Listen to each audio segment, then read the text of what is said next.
meie järgmise esinejaga viis minu elutee mind kokku 2000. aastate alguses, kui ma TV3-s tegin ühte sellist uudiste saatesarja, mille nimeks oli Töömurdja ja me jälgisime inimesi, kes suvel tööl käisid ja siis käisime ka külastasime üht börsianalüütikut tema töökohal ja sellest põgusast intervjuust toona kujunes välja meil pikaaegne koostöö, mis päädis igakuise kommentaariga ja finantsturgude analüüsiga Vikerraadio eetris. Ja ma peaks ütlema, et pärast seda on meie järgmine esineja küll olnud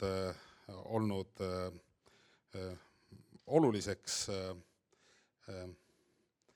arvajaks, ma ütleks lausa oraakliks ja mõistuse hääleks meile kõigile teemal, mis puudutab finantsdistsipliini ja rahatrükki ja inflatsiooni, teema, mis juba leidis siin enne puudutamist ja mul on hea meel paluda lavale SEB privaatpanganduse strateeg Peeter Koppel.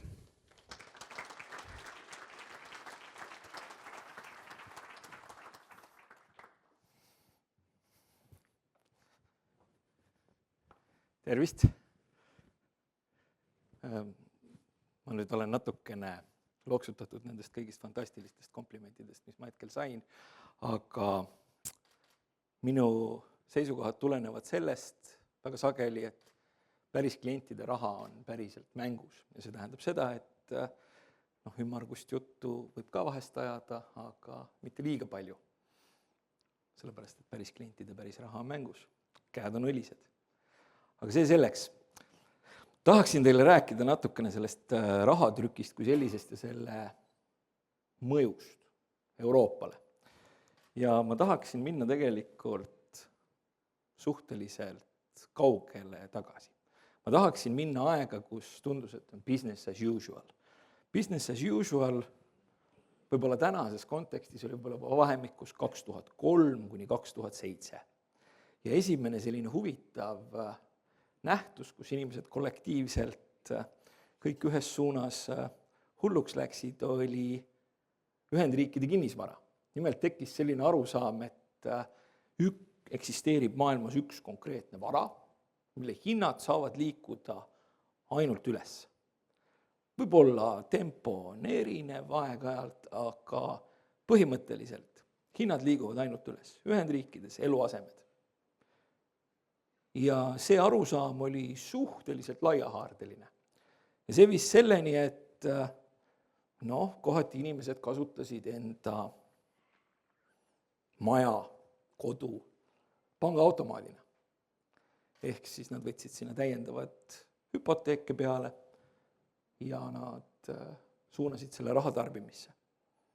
Ka ikka juhtub. Aga mis juhtub siis, kui eksisteerib arusaam, et ühe vara hind saab ainult tõusta? Sinna tekib taustale selline finantsinnovatsioon, ütleme selle kohta nii, kus siis seda mõtet võimendatakse sisuliselt lõputult. Lõputult. See võimendus läheb kogu aeg suuremaks, sellepärast, et kui see vara liigub ju ainult üles, siis on selle pealt võimalik ainult teenida. Aga siis ühel hetkel saabub arusaam. Lamp läheb pea kohal põlema, et see vara, antud juhul siis Ühendriikides olid eluasemed ja võib-olla ka tegelikult see kandus üle globaalsel ja meie ka mäletame, et meil siin oli kinnisvaraga päris korralik tsirkus. Siis tekib arusaam, et aga see ikkagi ju, inimesed peavad jaksama seda osta. Kui nad ostavad seda laenuga, see ressurss peab olema kättesaadav. See intress peab olema jõukohane. Ja siis, kui tekib arusaam, et aga äkki see varaklass, millesse siis kõik on uskunud, mille ülespoole liikumisse ja mida siis kõik, kes vähegi midagi finantsmaailmas teevad, on ülespoole võimendanud, et see äkki ei pruugigi nii olla. Ja loomulikult, kui võimendada mingisugust ideed ülesse, siis kui juhtub selline huvitav asi, et selle vara hind hakkab allapoole liikuma, siis see allapoole liikumine on samuti võimendatud. See viis selleni, et üks maailma pikema ajalooga investeerimispank Lehman Brothers läks pankrotti ja kõigile hetkeks tundus, et maailma finantssüsteemiga on halvasti. Sellepärast, et kui Lehman Brothers võib minna pankrotti, siis võib minna pankrotti kes iganes ja kui sul on mingisugused suhted selle institutsiooniga üleval, siis äkki sa jääd oma rahast ilma. Totaalne paanika. Paljud inimesed jäid oma kodudest ilma, sellepärast et olgem ausad, kui ikkagi ei ole võimalik eluasemelaenu maksta ja kui oled veel spekuleerinud ka, siis üldiselt võetakse sult see käest ära. Ja ütleme ausalt, finantsinstitutsioonidel parajad põrsakesed. Sellepärast, et need parajad põrsakesed olid just nimelt need, kes olid võimaldanud nii investoritele, turgudele seda, et võimendada seda valehüpoteesi sellest, et mingi vara saab ainult ülespoole liikuda. Kes tuli appi? Appi tuli Föderaalreserv. Kõigepealt intressimäärad suunavad nulli ja siis kõva rahatrükk. Nüüd ühel hetkel jõuti ka Euroopas mingisuguse sellise arusaamani, et võib-olla kõik eeldused, mis teatud ajani on kehtinud, ei kehti. Euroopa teatavasti on selline tore koht, kus on kõik inimese keskne ja tehakse inimese nimel ja võetakse võlgu selleks, et kõigil oleks hästi hea elada ja seda on tehtud päris pikka aega. Ja siis on veel suudetud tekitada selline olukord, kus ühes valuutaruumis on erineva tootlikkusega majandused, mis põhimõtteliselt tähendab seda, et tegelikult peaks eksisteerima ka ülekandemehhanismid, kus siis need, kes on veidikene tublimad ja tootlikumad, maksavad nende elustiili kinni, kes seda tublimad ja tootlikumad ei ole. Ehk siis põhimõtteliselt, olgem ausad, sakslased justkui peaks kreeklaste mingisuguse elustiili kinni maksma, aga sellist mehhanismi, selliseid ülekandemehhanisme ei eksisteerinud. Ja veidikene aega pärast seda, kui Ühendriikides oli aru saadud sellest, et mingisuguse varahinnad ei saa liikuda igavesti ühes suunas, oldi sunnitud Euroopas aru saama sellest, et mõne riigi võlakoorem ei ole igavesti kasvatatav, kui ta ise ei ole oma rahapoliitika peremees. Kreeklased ei saa eurot juurde trükkida.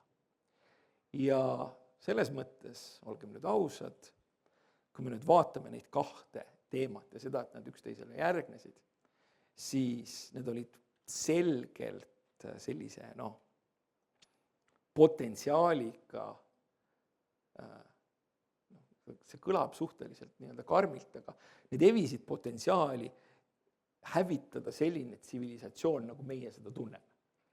Ja see rahatrükk, see reaktsioon, see riigi massiivne sekkumine oli selline kaootiline improvisatsioon selleks, et seda hirmu ühiskonnas selgelt allapoole tõmmata. Näidata, et kontroll on ikkagi alles, näidata, et kõik on business as usual. Nüüd samamoodi Euroopas, kinnisvarakriis kinnisvarakriisiks, sarnased probleemid loomulikult, oli ka meil, eks ole, ehitati põllu peale keset loiku kipsist tordikarp, küsiti selle eest 5 miljonit krooni. Juhtus ka meil, aga Ühendriikides oli see problemaatika kõvasti suurem. Nüüd Euroopas jällegi selgus, et mõningad riigid teps mitte ei tule toime enda võlgade teenindamisega. Aga vaadake, see on selline asi, et sellist asja päris nüüd raamatus kirjas ei ole, et riik saaks muutuda makse suutmatuks. Ja neid juhuseid on olnud, aga need ei ole olnud aplikeeritavad sellisesse arenenud maailmasse, kuhu ka Kreekad, Hispaaniad ja Itaaliad kahtlemata kuuluvad. Ja see tekitas jällegi sellise selgelt paanilise olukorra, kus siis eksisteeris võimalus, et fantastiline ühisraha euro, mille loomiseks on hirmsamal kombel vaeva nähtud, kuhu on väga paljud inimesed siis nii-öelda keskpankurite ja ametnike ja poliitikute kontekstis pannud sisuliselt kogu oma usalduskrediidi, ma pakun mingi 2 põlvkonda, et see justkui lihtsalt vajub laiali, lihtsalt sellepärast, et kui Kreeka ei suuda oma võlga teenindada, kui Hispaania ei suuda oma võlga teenindada, siis see doominoefekt viiks selleni, et nad kontrollimatult ilmselt peavad oma valuutale tagasi minema ja see tähendaks siis sisuliselt seda, et turud spekuleeriksid nii kaua, et kes on järgmine, kuni olukorda illustreerib see praegu seinal olev pilt või vast kõige paremini. Kes tuleb appi? Jälle keskpank. Alguses räägiti, et Euroopa Keskpangal raha trükkimiseks puudub mandaat. Minule helistas keegi tähtis, kui ma ütlesin, et turud ei ole nõus mitte ühegi muu lahendusega, sest et ma näen, et sisuliselt vaadates riikide laenukulude kasvu turul ja riskide kasvu, et mitte mingisuguste 3- või 4-täheliste stabilisatsioonimehhanismidega seda olukorda maha ei rahusta, siis mulle helistas keegi tähtis ja ütles, et noormees, te ei adu institutsionaalseid ja juriidilisi realiteete. Euroopa Liit ei saa või Euroopa Keskpank ei saa tegeleda raha trükkimisega. Ja siis ta oli mu peale natukene veel pärast päris kuri ka. Aga põhimõtteliselt, kui ka siis need inimesed, kes seal nendes majas istuvad, et ega nad rumalad ei ole. Kui nad ikkagi lähevad sinna katusele ja vaatavad, et mis siis saab, kui tsivilisatsiooni piir hakkab sellest Frankfurdi maja katuselt paistma olema, et siis võib-olla ei olegi nii hästi tore elada. Ja küll siis leiti ka suudeti need institutsionaalsed ja juriidilised realiteedid paigutada mandaadi piiresse ja ikkagi asuda raha trükkima. Ja nüüd, kui me võtame need 2 asja kokku, siis kokku aastast 2009 ma isegi Jaapani keskpanka ei hakka mängu tooma, sellepärast et see on veel omaette päris selline huvitav nähtus. Kokku aastast 2009 on trükitud maailmas süsteemi püsti hoidmiseks 15 triljonit dollarit. See on 15 000 miljardit. Kui palju see siis rahaliselt on? Selline suur, ütleme, see ei ole kuup, see on midagi muud. Selline suur kast, vaatame siin kõrval, et on buss, vaatame kõrval on Vabaduse sammas, need peaksid kusjuures olema $100. See lihtsalt näitab seda mastaapi. Teine asi, mis võib-olla näitab mastaapi, alati on huvitav panna see võib-olla mitte visuaalsesse võrdlusse, aga mingi konkreetsemasse. See on näiteks sama palju, kui on väärt 20% kõigist maailma avalikult kaubeldavatest ettevõtetest, ehk siis viiendik börsiettevõtete turuväärtusest. Ja see ongi aset leidnud sisuliselt sellepärast, et päästa seda tsivilisatsiooni selles kontekstis, kui meie sellega harjunud oleme. Tänasel päeval meile tundub ju, et kõik läheb suhteliselt hästi. Loomulikult mulle ka meeldiks, et oleks meil siin 12% majanduskasv ja nii edasi ja nii tagasi, aga Eesti on selline tore ekspordist sõltuv riigike, kui me nüüd vaatame seda, mis meil ümber toimub, selleks, et meil läheks hästi ja tunduks, et oleks business as usual, elu läheks paremaks, siis arvestades seda meie ekspordi osakaalu SKT-st, siis see peab tähendama seda, et meie ekspordipartneritel läheb hästi. Nii, kes meie peamised ekspordipartnerid on, eks nad kipuvad ikka sealt Euroopa Liidu suunast olema. Ja selleks siis, et see Euroopa süsteem ära stabiliseerida, ongi olnud vaja seda, et keskpank väga agressiivselt sekkuks. Kui agressiivselt? See 15 triljonit on siis kogu maailma peale kokku, Ühendriigid, Jaapan, Euroopa.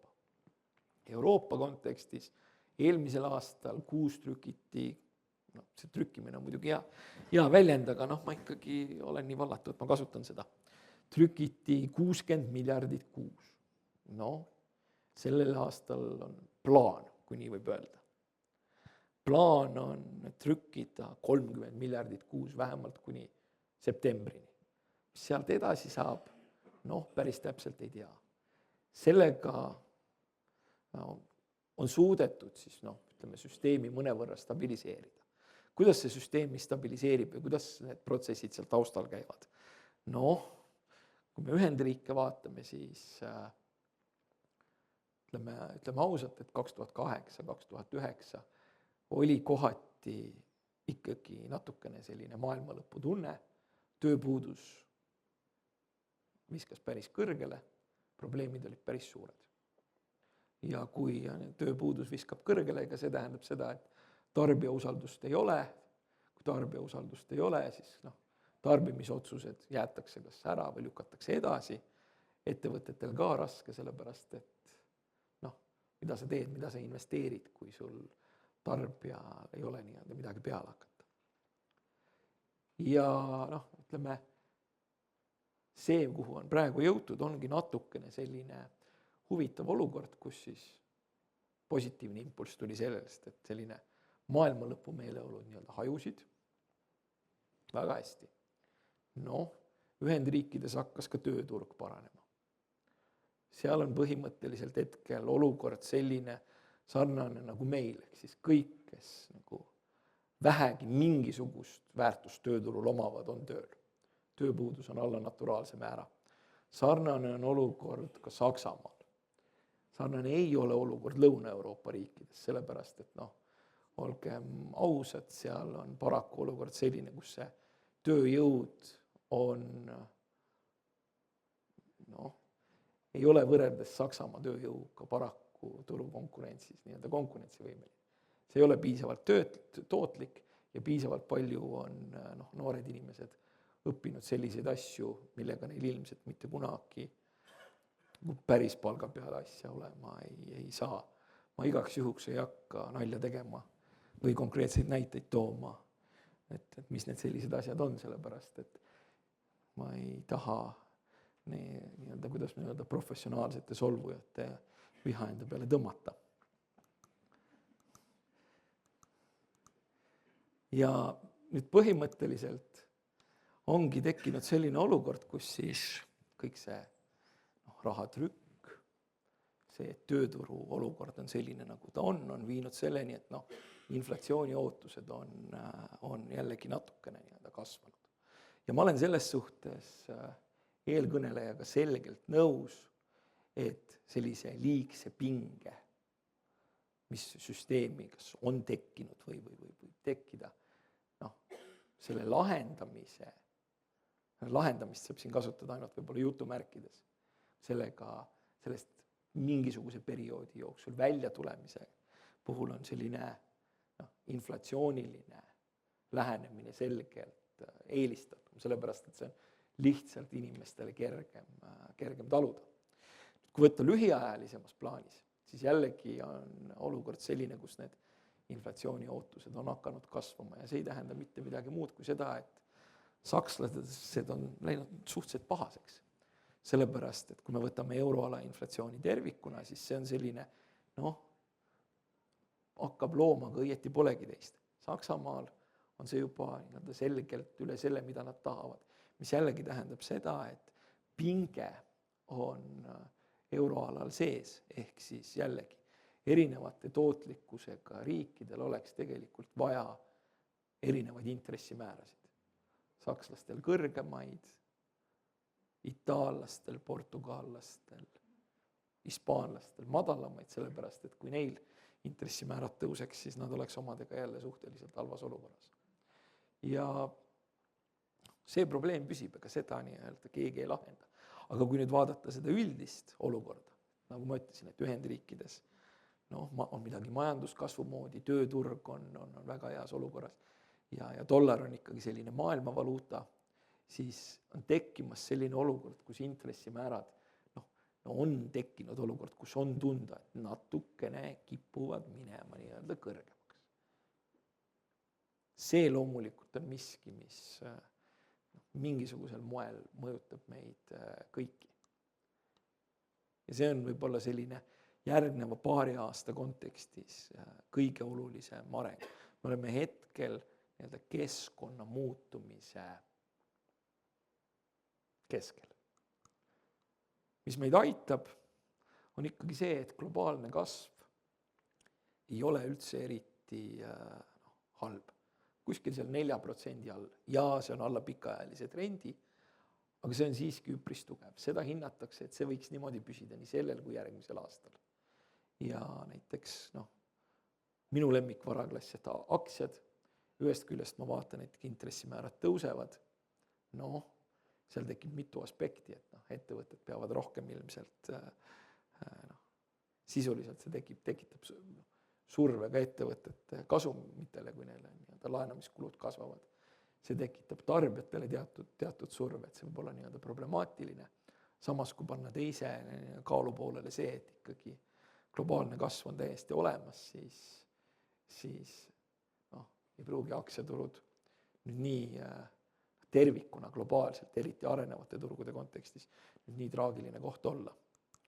Aga mis on veel oluline on see, et ega need struktuursed probleemid, mis tegelikult selle rahatrükini viisid näiteks Euroopas, ehk siis vananev rahvastik, kesine tootlikkus, suur võlakoorm, et see ei ole mitte kuhugi kadunud. Vananev rahvastik on jätkuvalt probleem. Tootlikkus on jätkuvalt probleem. Võlakoorem tegelikult on probleem nii Euroopas kui Ühendriikides.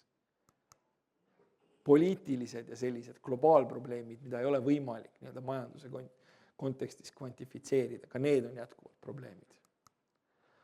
Aga mida ma tahan öelda seda, et rahatrükk oli tsivilisatsiooni päästmise operatsioon.